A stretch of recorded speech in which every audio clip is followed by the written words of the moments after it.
Hi folks, today I want to talk to you a little bit about the use of the Mohs Hardness Test Kit.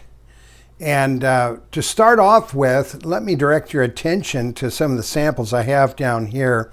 Many people get confused when they talk about testing for hardness, and they think of it in terms of testing rocks for hardness.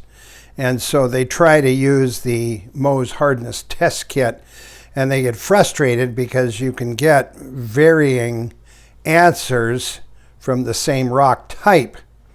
And that's because the Mohs Hardness Test Kit is really for determining the relative hardness of minerals, not rocks. Now, the basic properties you're looking for in rocks are whether rocks are coarse-grained, meaning you can see the individual minerals.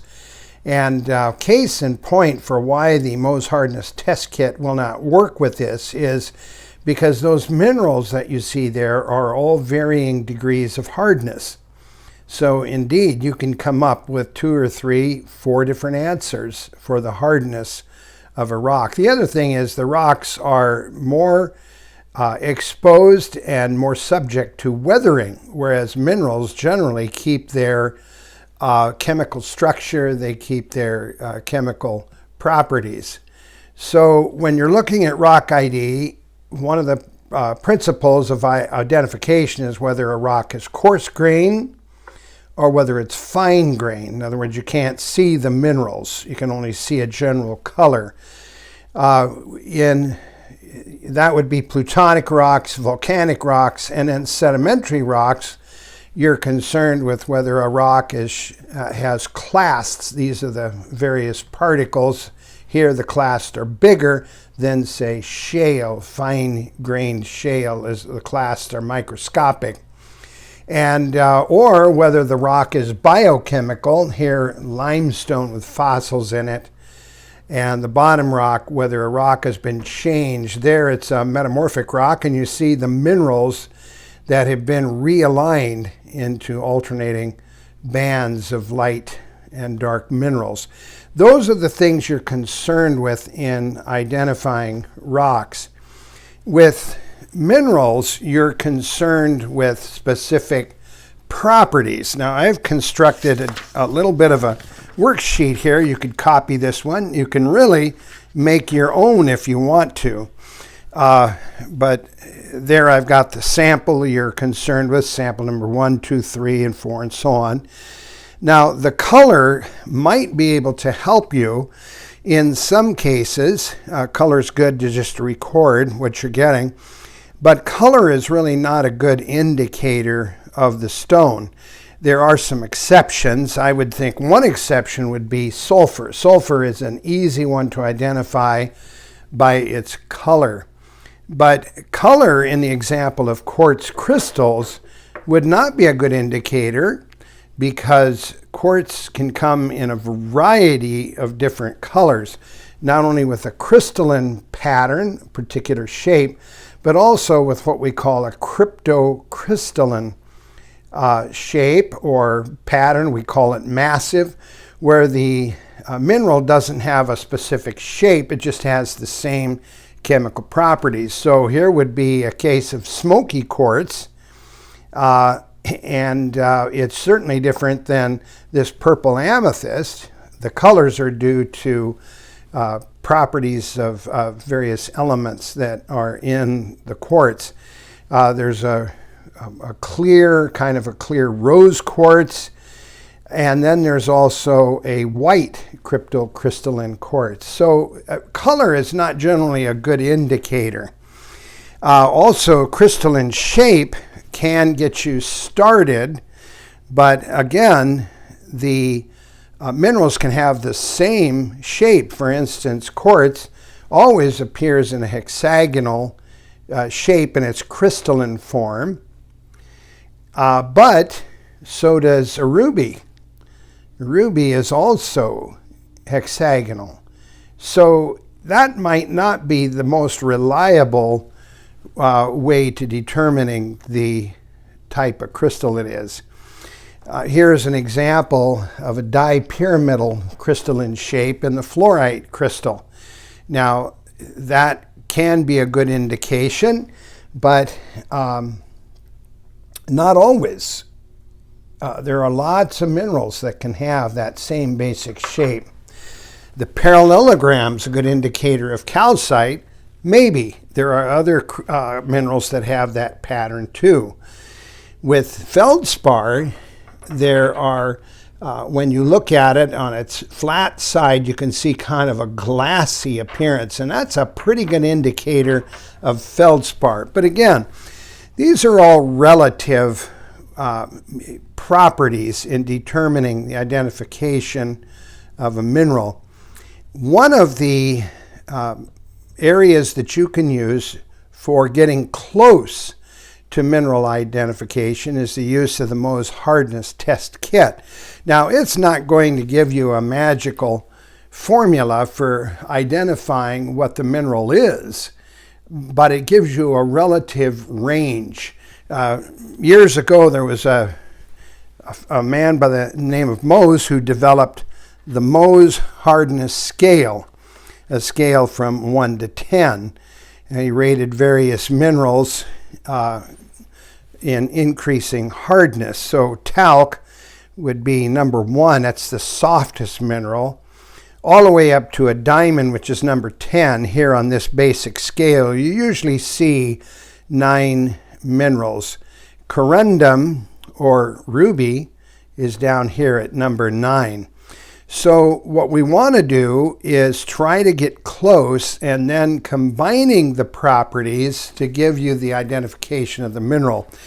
One of the things that's a handy resource to have is a book on listing all the minerals that have been identified. And in these exhaustive books, they not only give you classic pictures, but they tell you the hardness, the density, the streak, the chemical formula, colors that it can occur in, and so on. So it's kind of an exhaustive encyclopedia of properties for any particular mineral.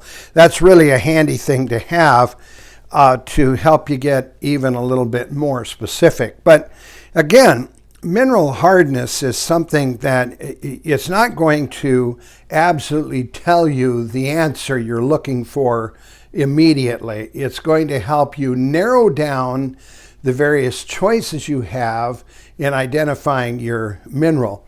And let me get into the Mohs hardness, for example. It's the simplest Mohs hardness test kit consists of a glass plate and 2 porcelain plates. You have a dark porcelain plate or black, and you have a white one. The reason you do that is that, generally speaking, darker colored minerals are going to leave darker streaks, and so you're going to want to use the white plate. For instance, here's a piece of magnetite, and when I run it across the streak plate, it leaves a dark brown or black streak. Well, there are a lot of minerals that have dark streaks, but it can put you in the ballpark of what you're dealing with. And lighter colored minerals will generally leave lighter colored streaks. So we take this piece and we run it across the black streak plate, and you can see it leaves a white streak. Again, many light colored minerals leave white streaks. So it only helps you begin to narrow down your various choices. That deals with streak. Every mineral leaves a color streak. And again, you can have, if you've got one of these books, kind of an encyclopedic version, this is one of my favorites, you can find all the minerals that have that same color, and that can help you even narrow down your results or your conclusions. The other portion of the mineral hardness test kit is a piece of glass. Now, the glass has been determined to be about 5 on the Mohs Hardness Test Kit. So right here in the middle, close to this mineral apatite here, which tests out at a 5. And so the way to get close here is you take a particular mineral. Let's take this mineral here.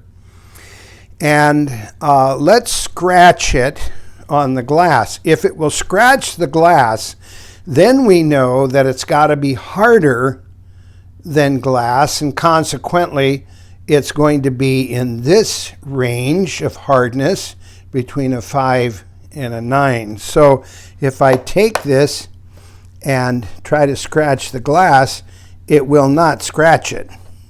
Now there's other scratches or other things that I've been testing, but there I went this way across the glass and there is no scratch. So that tells me this mineral is between 1 and 5. Now that does help me, but it doesn't definitively tell me what mineral is. Others might give me some clue. Can I scratch this? Well, I sure can. I can scratch it with my thumbnail. That tells me it's got to be fairly soft. The other thing I noticed too about this one is it has a kind of a soapy feel to it. Now, if I know anything about talc, which is number 1 on the Mohs Hardness scale, this is going to really help me narrow down my choices. Color is not a good indication because talc does come in all different colors, but the softness of it, the feel of it,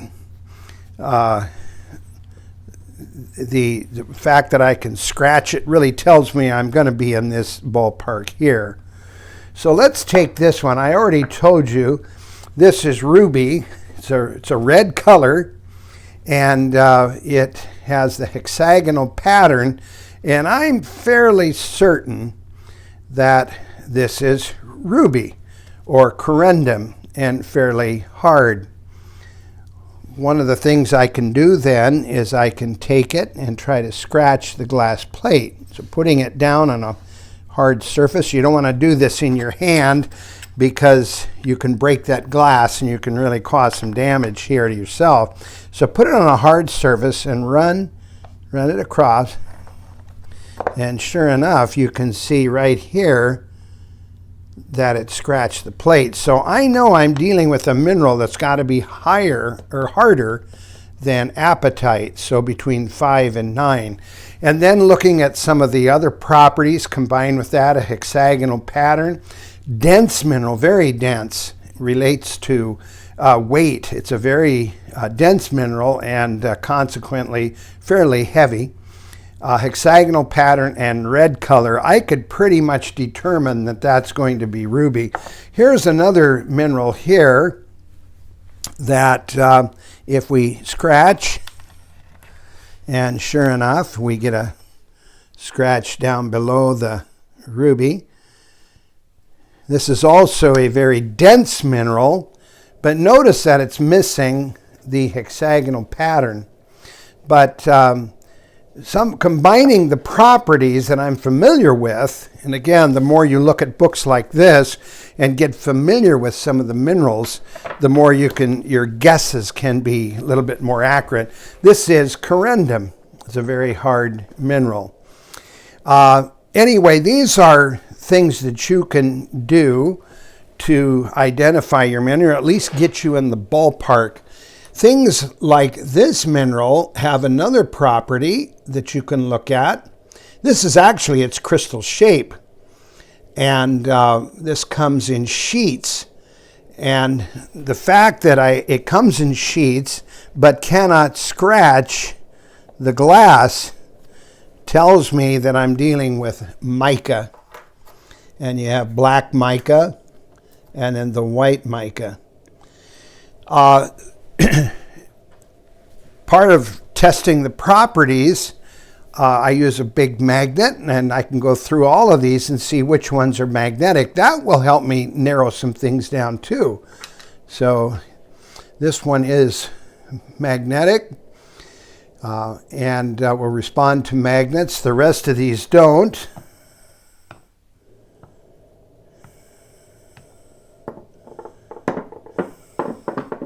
So this really, that's a good indication that what I've got is a metal. And then combining all the properties, I might be able to narrow that down to magnetite. One of the things you can do if you want to get much more specific is purchase a professional grade Mohs Hardness Test Kit. These are very expensive, but they do come with everything you need to really pin down what you're doing, taking some of the guesswork. These come with styluses that are already pre-measured for hardness. So at this end, you're dealing with a stylus that would reflect 5, the other end 4. And that can be a very handy thing to have. And this goes all the way from 1 to 9. And in addition to the glass plate that it comes with and the porcelain plates, it also comes with a copper piece. Copper is also fairly soft. It's a 3, round of 3, and so that will even help you narrow some things down. I've prepared a little Mohs at a glance card. It usually comes with my kits that tells you some intermediate steps you can take. So here, minerals that are softer than 3 can be scratched with your fingernail. 3 to 4 can be scratched with a copper coin. 4 and 5 can be scratched with glass, and so on. You can see you get a little closer the more properties you're working with. But again, the Mohs Hardness Test Kit doesn't tell you what your mineral is.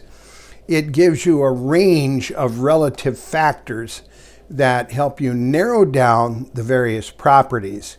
Now, beginning, I would recommend, this is a book I've written especially for kids. These books are excellent if you're wanting to compare a lot of the different properties, but it can be exhausting to read and a little kid to spend time in. This is a book I've developed for kids, and it focuses in on the properties of minerals. So learning some of the properties might help the child enjoy mineral identification much better. It's a book that's got a lot of activity. It's got lots of colored prints in it. There's the Mohs Hardness at a glance that I put in here, and this kit does come with that kit. But these most of these minerals are all in my collection, and so I know they can be collected and easily collected, and that's a big part of not getting frustrated with building a collection of minerals and so on. So I hope I've given you some things to think about to help make your mineral identification enjoyable and not so frustrating. So again, with rocks, you're focusing on totally different properties: fine grain, coarse grain, earth tone, clast size, biochemical, and change in a rock where minerals have been realigned.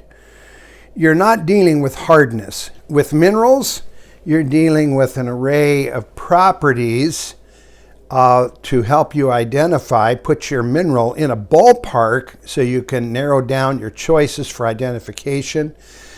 Color is one, whether a mineral has a crystalline shape to it. And even if you're dealing with minerals that have both a crystalline shape and a cryptocrystalline shape. This is another term for this is massive. And this is quartz, and these are quartz, but this one is massive or cryptocrystalline. So again, you're dealing with different properties that help you put your mineral in a ballpark. It's a lot of fun, enjoyable, and you can learn a lot of valuable things in identification. Recording, as you record your results, you're learning how to organize what you're gathering. These are all part of the scientific process. and want to recommend that you think about that. Just don't use the Mohs Hardness Test Kit for measuring and for rock identification. It's not appropriate. I hope that's helped you, and thanks for tuning in.